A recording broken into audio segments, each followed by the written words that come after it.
Telugu digital media network లో political కేటగిరీలో number 1 కేవలం 72 గంటల్లో 1,50,00,000 వ్యూస్ పైగా పాపులర్ టీవీ నెట్వర్క్. ఆంధ్రాలో జూన్ 9న ఏం జరగబోతుంది?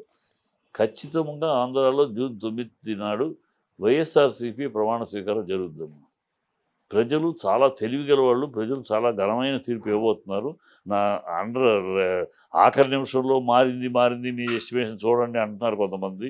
ఆ లాస్ట్ డేస్ ఓటింగ్లో మారిపోయింది, మీరు మీ అంచనా అంతవరకు బాగుంది, ఆఖరి 2 రోజులు మార్పు మీరు స్టడీ చేయలేదు అని అంటున్నారు. నేను ఇన్ఫర్మేషన్ గ్యాదర్ చేశాను, ఏమి ఒక 5-6 సీట్లు తేడా తప్పితే, అందుకని 115 నుంచి 125 నుంచి 115 అంటుంది, 115 నుంచి 125 మధ్య తేడా తప్పితే 5-6 సీట్లు తేడా తప్పితే మిగతా ఎక్కడా డోకా లేదు. ప్రజలు చంద్రబాబును నమ్మే స్థితిలో లేరు. చంద్రబాబుని కొరివితోటి మళ్ళీ గోక్కుంటానికి సిద్ధంగా లేరు. ఈ పవన్ కళ్యాణ్ నాశనం అయిపోయింది కూడా చంద్రబాబు వల్ల. చంద్రబాబుతో చేతులు కలపకుండా ఉండి పవన్ స్ట్రైట్గా వచ్చుంటే, నేను ముఖ్యమంత్రిని, నా వెనకాల బీజేపీ ఉంది, నాకు బీజేపీ ఉంది, పైన ఢిల్లీలో మోడీ ఉన్నాడు అని కనుక ఆ మొదట్లో 2020లో ప్రారంభించిన ఆ యాత్ర వెళ్ళుంటే ఇవాళ సినారియో వేరుగా ఉండేది. ఆడిని చంద్రబాబును చూసాం, జగన్ చూసాం, ఒక 3వ ప్రత్యామ్నాయం మన అప్పుడు కాపులు పనిచేసేది. చంద్రబాబు లేకుండా తను నేను అంటే కాపు నాయకుడు, కాపు ముఖ్యమంత్రి అవుతాడు. ఎన్నాళ్ళకి కాపు ఎవడు ముఖ్యమంత్రి లేదు. జగన్ పవన్కి ఓటేస్తే ముఖ్యమంత్రి, మన కాపు ముఖ్యమంత్రి అవుతాడు. అప్పుడు ఒక ప్రయోగం బ్రహ్మాండంగా జరిగేది, సినారియోని వేరుగా ఉండేది. ఆ మంచి అవకాశాన్ని జారవించుకున్నాడు పవన్ కళ్యాణ్. ఆ పక్కన ఉన్న వాళ్ళు ఎవరి సలహాలు ఏమిటో దౌర్భాగ్య సలహాలు అతని భవిష్యత్తు నాశనం చేశారు.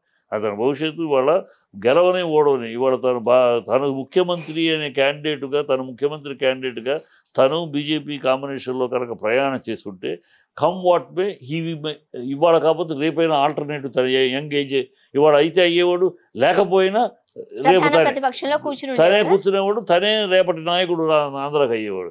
చంద్రబాబు చరిత్ర క్లోజ్ అయ్యేది. అది గుర్తించే చంద్రబాబు ఇది కనుక వదిలేమంటే వీడు పెరిగిపోయే నాయకుడు అయిపోయాడంటే నా సీన్ ఏంటి, నేనేమైపోతాను, నా కొడుకు ఏమైపోతాను, అందుకని ట్రాప్ చేశాడు చంద్రబాబు. పవన్ కళ్యాణ్ ట్రాప్ చేసి బయటికి లాగాడు. అంటే ప్రశాంత్ కిషోర్ గారి వ్యాఖ్యలను కూడా మనం తక్కువగా చూడలేం ఈ టైంలో, రైట్? సో ఆయన వ్యాఖ్యల్ని మీరు ఎట్లా చూస్తారు? నేను అతని వ్యాఖ్యల్ని అవకాశవాద వ్యాఖ్యగా చూస్తున్నాను. అతను ఎప్పుడు కూడా అతను ఊరిని మన మీడియా మోసేస్తుంది, కానీ అతను ఫెయిల్యూర్స్ చాలా ఉన్నాయి. అతని ఎస్టిమేషన్స్ గుజరాత్లో ఫెయిల్ అయ్యాడు, బీహార్లో ఫెయిల్ అయ్యాడు, మొన్న రాజస్థాన్లో ఫెయిల్ అయ్యాడు. ఇవన్నీ ఫెయిల్ అయినవి చెప్పకుండా అతను సక్సెస్ అయినవి చెప్పు. తమిళనాడులో స్టాలిన్ గెలుస్తాడని వాడు చెప్పడం ఏంటమ్మా? అక్కడ తమిళనాడులో ఆ రోజుల్లో పసిపిల్లాన్ని కదిలించినా ఎవరు వస్తారంటే డిఎంకే అని ఎవరు, ఎందుకంటే ఆల్టర్నేట్ లేదు అక్కడ. సుదీర్ఘమైన పార్టీ, అక్కడ జయలలిత పోవడంతో వ్యాక్యూమ్ వచ్చేసింది. బీజేపీకి అక్కడేమి స్థానం లేదు. జయలలిత సాగుతోటి ఆ ఏడీఎంకే పార్టీ తునాతునకలు అయిపోయింది. సో స్టడీగా ఉన్న పార్టీ ఒకటే. కరుణానిధి గారు లేకపోతే కొడుకు సడన్గా వచ్చినోడు కాదు. అతను మేయర్గా, మెడ్రాస్ మేయర్గా ఎప్పటి నుంచో స్టూడెంట్ డేస్ నుంచి రాజకీయాల్లో ఉన్నాడు. సో అతనే వస్తాడు, ప్రజలు అతనికి ఆమోదం ఎన్నాళ్ళు చూసేది ఇస్తాడని అందరికీ తెలిసిమాట. అది ఏదో వీడేదో పీకినట్టు నేను సలహా ఇచ్చాను, అందువల్ల ఇవన్నీ తప్పుడు కోతలు. ఈవెన్ లాస్ట్ టైం కూడా జగన్ గెలుస్తాడనేది అందరూ చెప్పారు. ఎందుకు? చంద్రబాబు మీద అసహ్యత ఉంది. చంద్రబాబు మీద 6 ఏళ్ళు 5 ఏళ్ళు పరిపాలించింది, అన్నీ అస్తవ్యస్తం, అన్ని అబద్ధాలు, ఆరబోత భ్రమలు కల్పించడం తప్పితే ఏమీ లేదు. ప్రజలు ఆల్టర్నేటివ్ చూడడానికి సిద్ధమైపోయారు. దాన్ని వీడేదో సలహా ఇచ్చినట్టు ప్రజల మైండ్, వీడంతా ఇప్పుడేంటి అతని కాదని వేరే అంటే ఆ సంస్థ ఇతను సంస్థలో బయటకు వచ్చేసాడు. ఈ సంస్థ బయటకు పంపించేశారు, బయటకు పంపించేసారు చిల్లర వేషాల కోసం. ఇప్పుడు చూడండి, మన బీహార్లో ఇతర క్యాండిడేట్స్ వెళ్ళి బీహార్లో బీజేపీ ప్రెసిడెంట్ ఆఫీస్ని ధ్వంసం చేశారు వీళ్ళ సంస్థ మనుషులు, పోలీసు సహకారంతో.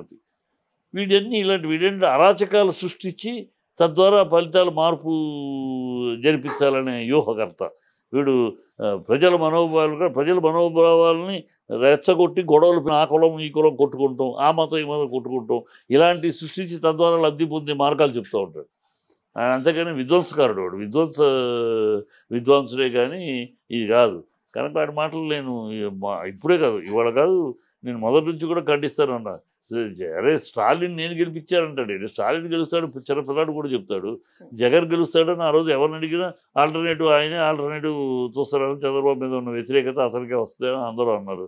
నేను గెలిపించానంటే మరి బీహార్లో ఎందుకు గెలిపించరా, రైట్ మరి గుజరాత్లో ఎందుకు గెలిపించరా కాంగ్రెస్ని, మరి రాజస్థాన్లో ఎందుకు గెలిపించరా కాంగ్రెస్ని, ఛత్తీస్గఢ్లో ఎందుకు గెలిపించరా కాంగ్రెస్ని అని అడిగితే అది నేను చెప్పిన మాట వాళ్ళు వెళ్ళలేదు సరియని అడిగి మాట్లాడుతూ ఉంటాడు పెద్ద పీకే అది పీకింది ఏమీ లేదు, పేక కలిగేది ఏం లేదు, ఉన్నవాడు వాడిని ఫోకస్ చేసుకుంటూ డబ్బులు సంపాదించుకుంటారు. ప్రస్తుతానికి తెలంగాణ ముఖ్యమంత్రి రేవంత్ రెడ్డి గారు చేసిన వ్యాఖ్యలు కూడా కాస్త ఆసక్తికరంగానే ఉన్నాయి. త్వరలోనే ఆంధ్ర కొత్త సీఎంని కలవబోతున్నాను అంటూ. సో ఆయన ఎవరికి శిష్యుడో అందరికీ తెలిసిన విషయమే. సో ఇండైరెక్ట్ గా చెబుతున్నారు అనుకోవచ్చా? అంతే. ఇప్పుడు అతను ఇండైరెక్ట్గా చెప్పినా డైరెక్ట్గా చెప్పినా తను చంద్రబాబు శిష్యుడు. చంద్రబాబు దగ్గర సామంత్ రెడ్డి, అప్పుడు రేవంత్ రెడ్డి కాదు సామంత్ రెడ్డి, ఆ తర్వాత ఓటుకునేట్టు చంద్రబాబు కోసం రేవంత్ రెడ్డి అయ్యాడు. సో అతను చంద్రబాబు శిష్యుడు. మాటలు కూడా చూస్తున్నాగా చంద్రబాబు లెవెల్లోనే మాట్లాడతాడు. అన్ని అబద్ధాలు మాట్లాడు చంద్రబాబు శిష్యరికం లాగానే. అన్ని మొన్నేమో వరికి 500 ఇస్తా అన్నాడు, వరి పంటకి 500 ఇస్తా అన్నాడు. ఇవాళ ఏం మాట్లాడుతున్నాడు, అదే మార్చి పంటకం లేదు మేము సన్నబియ్యానికి మాత్రం ఇస్తున్నాం ఇప్పుడు. అప్పుడు అన్న సన్నబియ్యం మాట అప్పుడు లేదు. ఈ పంటకి పైరు పంటకి వేస్తాం 500 ఎకరానికి ఇస్తామన్నాడు, క్వింటాల్కి 500 ఇస్తామన్నాడు. ఇప్పుడేమో ఓన్లీ సన్నబియ్యానికి. సన్నబియ్యం మొత్తం తెలంగాణ మొత్తం మీద 10% కూడా లేదు సన్నబియ్యం. అంటే 500 కోట్లతోటి చెల్లిపోద్ది. అది ఇవ్వాలంటే 6,000 కోట్లు అది ఇస్తాము మేము డూమ్ డక్కర్ని అనౌన్స్ చేసేటప్పుడు ప్రజలు ఓట్లు పొందేదాకా. ఇప్పుడు ఓట్లు పొందేసినాక ఇప్పుడు సన్నబియ్యానికి ఇస్తాము, తర్వాత మిగతా ఇస్తామని ఈ డ్రామాలన్నీ చంద్రబాబు రేపు డ్రామాలు, చంద్రబాబు నాటకాలే. చంద్రబాబు ఇలాగే చేస్తాడు. అతను శిష్యుడు కనుక అతను కోరుకునేదే ఉంది.